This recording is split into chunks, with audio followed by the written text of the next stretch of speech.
Yep. Yes. Corbin Smith.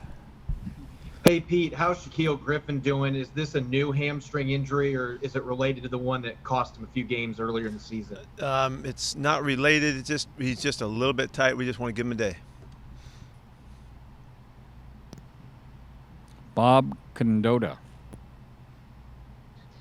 Yeah, Pete, so what were you able to see out of Darrell Taylor in practice the last couple of days? He's flashed. Obviously, we've seen the quickness, and today I'm anxious to see this film because this was the best day for him. We're ramping him up, and today he cut it loose a little bit. So I'm anxious to see it, but there's no question that he belongs out here with these guys. I guess what's realistic that could he play this year? Or? Yeah. Yes. That is possible. John Boyle. Yeah, Pete, we've talked for good reason about the defense turning things around, but maybe Lawson has offense scoring the most points in franchise history. Russell Wilson wanted just a handful of guys to throw 40 touchdowns. Just what does all that say about the job shot he's done and just your offensive done? Yeah, I think we've had a very good year. Obviously we scored more points than any team in history. We've had some pretty good offenses and some pretty good firepower, and so that's a good accomplishment. Russ's 40 touchdowns, and that's amazing to me. That's such a good number. So it has been lost a little bit, but that's because we've been a little bit quiet near the end of the year, and that's I can understand the scrutiny on that. We're really excited about our guys. We have a really healthy group. We're going to have our whole group up front playing for I think we said 6th or 7th time this year. We've done a lot of damage when those guys are on the field together, so hopefully that'll add to everything that we're doing in this game. So. But pretty excited about that. I think Brian has done a wonderful job of coordinating, adjusting, using the people. We got a couple 1,000-yard receivers. I mean, that's amazing stuff, So I'm happy with where we are. Matt Calkins. Pete, speaking of Russ, his numbers have been modest over the past few games. Do you look at that as him, managing the game the way you wanted, or would you like to see more from him going forward? We always want more. We always want to do better and do more. There's no question. We have played some games kind of the way we wanted to play them, and that wasn't to just try to stretch the field with the throwing game. We want to win the game, and we want to take care of the football and make sure that we're in control of the rhythm of the game as a team. And I felt like we got that done. But we'd like to get our explosive plays back up. That's been a little bit different for us, and we got to look for opportunities. But we don't want to force those. We just want to take them as they come to us and make sure that we're executing really well. Joe Fan. I'll cede my time. Bob stole my questions. Oh man, that's too bad. I know, not great, Bob. That's okay. Not great. Jackie Montgomery. You guys got to work this out.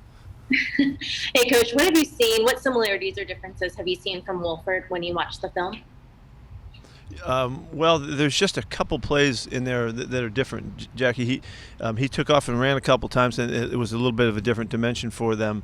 And they had a couple plays in the offense that allowed him to run the football. And so there's a little bit of just an opening there to how they think he can fit in and help them. So we'll see what happens. We don't know who's going to play.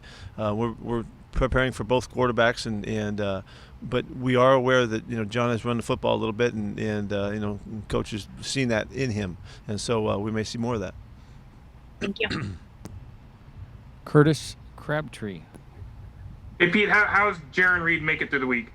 He practiced today, and he did fine. It was we kind of managed him as he got through it to make sure that we were doing the right thing, and we feel like he made it through it. He's ready to go. And another quick one. What have you seen from Alex Boone since he's joined you? I know you brought him up to the roster, but what's he been able to show you? Well, immediately he brings the stature of a guy that's played before and been around, and all of that. He's got the real, true experience. He's got background with Mike, so that helps too, the transition of jumping in with us. He's a very smart player. He's alert, can jump in and do a lot of stuff for us. So it gives you the confidence because of his background and his experience. So it's been a really good addition. We haven't needed to lean on him yet, but he's ready to go if we need him. Art Teal. Pete, you mentioned before that you've had 3 television screens going on off in your office. I'm just wondering, even though you're great at concentrating in the moment, how was concentrating yesterday given the events in DC? Yeah, that's a good question. There was a lot going on yesterday. I do have a little bit of a knack, okay, for being able to kind of multitask, but yesterday was a horrible day, and it was a horrible event, and you could see it coming, and it was awful. I tried not to be distracted by it, but I certainly was aware of it. Michael Sean. Hey, Pete, I want to go back to what I asked you a couple of days ago about dealing with the media. You had mentioned that however long ago, there was a woman who gave a presentation and she had some bullet points that really stuck with you. What were on those bullet points that stuck with you that you still apply today? Good. Well, one of the really important ones was listening to the questions and making sure that when there's multi-layered questions, that if you just kind of you don't qualify what part of the questions you're asking, that you're kind of agreeing to whatever the asker threw out at you, and that's a really important one. So it's being really a good listener, about never responding to to what you read or what you hear, and it's kind of better to not come out firing and being moved by all of the things that you could respond to. Respecting the people on the other side because they have a job to do, whether you like the way they do it or not, and so that means giving good effort and thoughtful, responses and not blowing people off and all that. Being careful about being loose with which I'm really a victim of at times, of having fun, sometimes you guys are dead serious and you need to be and should be and all that, and then I'm screwing around, and so I don't need to, take things where they're not supposed to go. A little problem there, but those are kind of the fundamental things. But I think the most important thing is about respecting who you're dealing with and respect somebody else's job, whether you like the job description or not. That was the thought I remember. Whether you like the job description or not, you still should demonstrate respect. Do you pass any of that on to your players? I think so. I hope so. I think our guys are pretty darn good at handling the work expectations. I can't tell you I handled Marshawn very well, but for the most part, our guys have a message. They know where they can go to so that they can stay strong. They know that if the riders keep coming back to them, that there's a reason why. And so and then rule number one has always been crucial to everything we're doing about always protect the team, and that has to do with the conscience that you deal with the media. So I think our guys do all right. So yeah, it is important to me. You did all right with Marshawn, the best you could, I'm sure. Yeah, I thought one of the best things I ever said to you is are you listening to the fact that he's not answering? And he's telling you so much with his silence, and there's a lot there,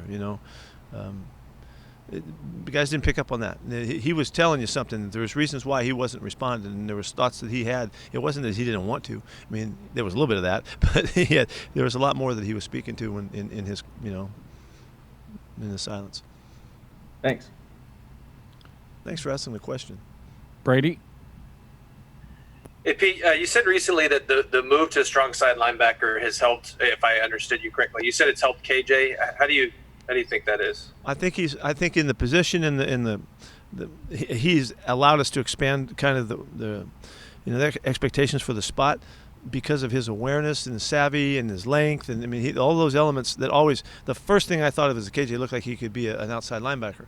Well, early in his goings with us, he asked about could he play inside, and then I got to thinking, man, if you got a guy that's 6'4" with all that length and 250, playing Mike linebacker, middle linebacker at the time, that might be really special. And then I kind of drifted away from asking him to be on the edge, but he's so natural out there. He's so comfortable, and he utilizes all of his awareness. He's so bright in the game. He's as smart as a player can get, and all of that gives him a chance to make some things happen. He comes out of nowhere on hits and on plays, and in the passing game, and he's had a fantastic season. So I don't know, all that. And what about just the I guess it's almost been a decade with him and Bobby back there, and they've sort of been, with all the turnover you've had on defense from the Super Bowl teams and whatnot, those are the two last guys standing. Yeah, it's a great statement. We've been fortunate to have them. They're the best thing is that they're quick to understand where they've come from, and they're willing to share that with the guys that they deal with. And so there's no thought we have about sharing your scars.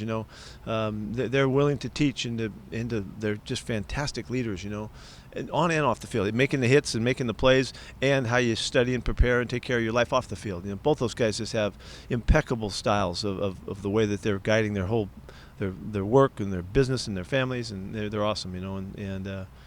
So you can't get two better guys than that. Thanks. Tim? Hey, Pete, two quick things. For clarification purposes, do you expect Shaq to be able to play? Yeah. Yes. Okay. And then we've talked a lot about Bobby lately as he's hit some benchmarks for the season or his career. I know consistency has always seemed to be kind of his hallmark year after year, but what have you seen or what have you noticed that's maybe different that he's had to do this year as opposed to previous seasons? I don't think it's been different. I think it's been much the same. Schemes, we have adapted the scheme somewhat. It suits him well, and he's taken to that. He's really in command of what we're doing, so each year the guys just get better and better at that. But it hasn't called for a lot of change. He's been able to play his game, and the marvelous durability that he's demonstrated for a middle linebacker after all these years is just it's off the charts. So I just think it's just more good stuff, and probably a little bit more consistent each year, with being on point with his calls and his fits and all that kind of stuff. Masvita? Hey, Pete, going back to explosive plays, what is that balance between what you think is going to be an offensive play, what the defense gives you, and where would you rank the potentiality of this offense? Yeah, if you're in double digits on explosive plays in the game, that's a pretty good number, pretty good marker, and it's hard to get there. But we've been explosive. Russell's been a highly explosive football player throughout his career, and so we're looking for him, but you can't force it. You can't just try to chuck the ball and hope that somebody catches it. You got to use what the opportunities they give you. So that's how we're looking for it, run and pass, but in particular in the throwing game, and so. If teams can try really hard, and you don't have to throw it over their head to make big plays. There's a statistic. It's if you have a pass play that's 16 yards or more, it significantly affects your chances of scoring, and that's been a statistic that goes back a long time. Runs, it's 12 yards a play. If you have a 12-yard run in a drive, it significantly affects your chances of scoring. So for the most part, that's what a lot of people have gone by. Matter of fact, Michael Ayers, father of Brian Ayers, came up with those stats years ago when we were at the Minnesota Vikings, and the league has accepted those numbers pretty generally. The coaches have anyway, as significant. So. Thank you. Omar? Hey, Pete, I'm just curious how you've seen Coach Norton evolve as a coordinator the last 3 years and how that growth might have helped specifically in your guys' second half defensive turnaround. There's no doubt that Kenny has grown. The experience of going away to Oakland and then coming back was really good for him, as it is for everybody. Just changed, see new things and new coaching style and all that leadership from the head coach who was a defensive guy. All of that helps. Kenny's got great connection with the players and he really communicates extremely well, and he motivates extremely well, and he's a symbol of it all because of who he is and where he came from and just the way he carries himself. I think scheme-wise we were able to go back to some stuff and kind of revisit some things that we had done in the past. Now that Kenny was really instrumental in giving us insights and things and really the motivation to take the chance to dig back in and so whereas it's not new innovations in essence, it's just recapturing stuff from our past, and it really has worked out well. And it took us a while to get going, but once we nailed it, it's really been a big factor. So Kenny's been right in the middle of everything. I think he's a terrific football coach. Greg Bell. Hi, Pete. Was curious, how much have you learned communicating this way by Zoom, not just with us, but more so with your players? And how much are you still doing that now? I understand most of your meetings are still that way, right? Okay, we still meet on Mondays truly Zooming with the players, and they're not in here at all to meet with us. They come in, get their workouts, and get out of here, and then we don't, they're not Zoom meetings the rest of the week though anymore, Greg, like it was before. We're able to space out. We have a whole new format of how we do that. But I've said to you guys, and I was answering this just recently, that there's something about the communications with the Zoom format that has allowed us a really in-depth communication that we would not have thought would exist, and there's been a really good relationship with players developed through almost the intimacy that you have, because it's almost like it's one-on-one. And one of the observations is that the players, when they have the opportunity to respond, it seems like they're more comfortable responding, when we're in these situations. And so I just think that it's just, for whatever reason, and I don't know the science on this one, but for whatever reason, I think it's allowed us a different depth of communication, and I think is something that we should always use to some extent. There's some things to it, and I'm making no excuse at all for having to go this way. Man, I think our guys jumped at it, tried to innovate the way to communicate, the way to find the right tools and the right system of utilizing the interaction and the back and forth and all that has given us, I think it gave us a little edge this season. I thought we came into camp really better than we had otherwise at times, and that's still surprising to me, but I think it's noted. Would you be an advocate to the NFL to make this a permanent thing, even beyond the pandemic, in some way, maybe off-season? No, I wouldn't at all. I don't care what the other guys do, I really don't. But I think we will, in whenever we can. And there's a lot of people that have worked in their own personal lives that have changed their format by not going in the office as much. And it's, I don't know how it's worked out. It'd be thrilling to figure this one out, because I'd love to know how it's working in the business world. But there's a lot of people that have learned a lot about how to communicate in a different way, and I don't think it's holding us back. It's not nearly the interaction and the fun that it is when you're together in person and all that. And there's a richness to that you can't capture any other way. But we're going to have a lot of information here, at the end of this year about what this has been all about. And I'd love to see what the science shows and, the research and all.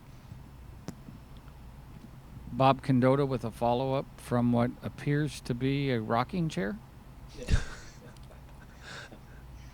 Just want to ask Luke Wilson. You were able to get him back. Just kind of being able to get him back, and what role he might be able to have for you here. I think it's a virtual rocking chair. It's kind of like he's just got the rhythm. Yeah, Luke has been such an instrumental part of the spirit of this club that I wanted to get him as close to it and have as much impact as possible. He's just an unusually gifted, spirited soul, and in this environment where we have to generate all our own energy and our own juice and all that, I really miss not having Luke here during the time when he wasn't here, and so we got a chance to get him back. I want to get him as close to the action as possible. Joe Fan. Pete, on how you guys have handled the whole pandemic thing, I know we've spent a lot of time talking about it, but I'm curious if any team, especially now, clearly every team knows it's serious, has to take it seriously, but you're still seeing various outbreaks. The Browns are dealing with it right now and might not have their head coach on Sunday.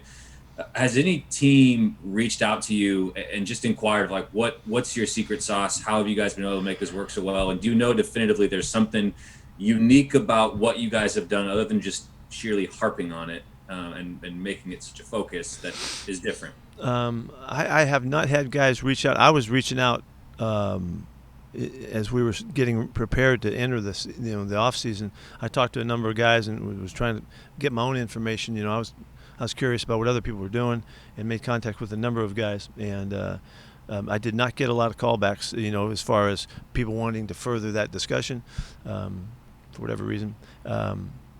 I think we've done a number of things really, really well, and I don't mind saying it. And I think we really have done some things really well, starting right from the beginning about capturing the thought that attitude will be probably the most important part of this whole thing, because we're going to have to sustain it over such a long time. Our ability to maintain an attitude that we would continue to compete and continue to keep our focus and endure the hardships that we knew were going to come, and the challenges of changing, lifestyles and all that. That it was going to start with attitude, and so. And then that we just utilized the central theme in the program, competition. That we're going. This is a competition. We're going to have to compete from Jump Street. I mean, and not just the players. This is in the processing of the setting up of our own protocols and our own structure and the guidelines that we would live by. And we did not only go with what the NFL said. We went with what we thought was right, doing our own kind of homework and research and all of that from all the way back and started in February, January, I guess. And we did not set our standards as whatever they say is the maximum we're going to do. We went beyond that in a number of ways and areas and stuff to. And we're advocating about testing every day and all that stuff, a lot of stuff that's come around that we thought early on that it would be absolutely necessary if you were going to function at this kind of level. So there's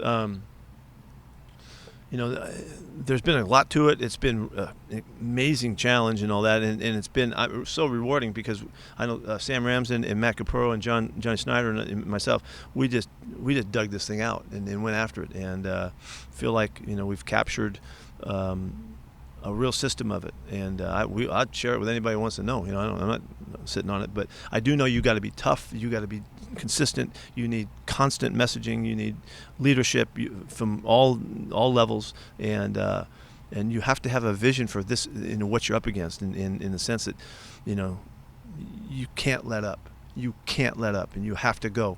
And right now, in this bubble that we live in, if other people would find a way to build this kind of structure, they would be safer too. And I'm not saying we got all the answers, but I know that we did it, and we've done it for 6 or 7 months, whatever the heck it is. And we could hand it to somebody else, and they could do it if they could find the right attitude about it and start with from the right place. Last question, Brady Henderson.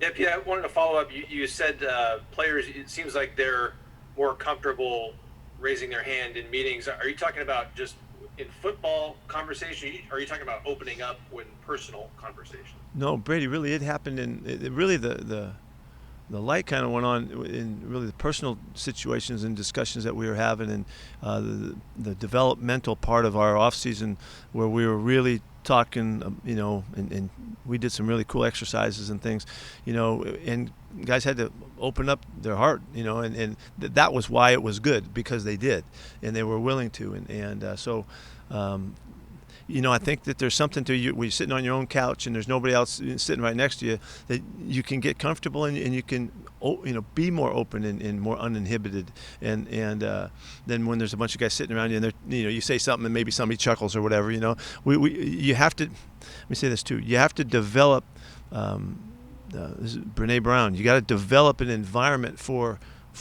being vulnerable to speak your heart. And so I think that the system of the Zoom kind of creates it a little bit, because you don't feel the people looking over your shoulder as much, and you get comfortable with it, and people seem to be more willing to express themselves. I don't know that's the truth. I'm just telling you that's what it felt like and what we've experienced. Like Bob in his rocking chair. That's right. Right. Look how comfortable Bob is. Extremely comfortable. All right. Thank you, everyone. See you guys. Thank you.